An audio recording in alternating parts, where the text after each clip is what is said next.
అందులోనూ 4 రోజులు పండగ. అందరూ 3 3 రోజులు రోజులు అనుకుంటూ కానీ ఉంటారు. ముక్క నువ్వు గూడా ఉందిగా నాన్న. 4 రోజులు.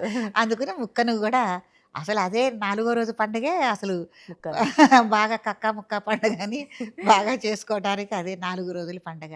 కాబట్టి భోగి గురించి మనం చెప్పుకుందాము.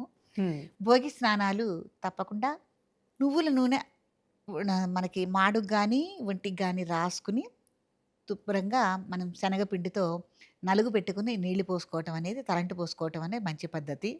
హ్మ్.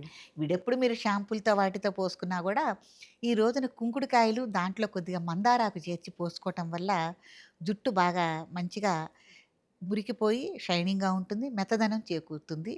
ఒంటికి నువ్వుల నూనె రాసుకోవటం గూడా మనకేంటంటే శీతాకాలం గదమ్మా! అందులో ఈ హ్మ్. సంవత్సరం శీతాకాలాలు విపరీతంగా ఉన్నాయి. ఈ ఒళ్ళనేది మనకి పగులుతూ ఉంటుంది. అవును. దానివల్ల ఈ నువ్వులను మర్దన చేసుకోవటం వల్ల ఒంటికి బాగా ఇంకి హ్మ్. ఊరికే రాసుకోవటం గాదు. మర్దన జేయాలి. ఇంకటం వల్ల ఈ శీతగాలులకి చర్మం ఒడిలిపోయి, పొడి బారిన పోయినట్టుంటుంది గదా! హ్మ్. దాని నుంచి మనకి విముక్తి లభిస్తుంది.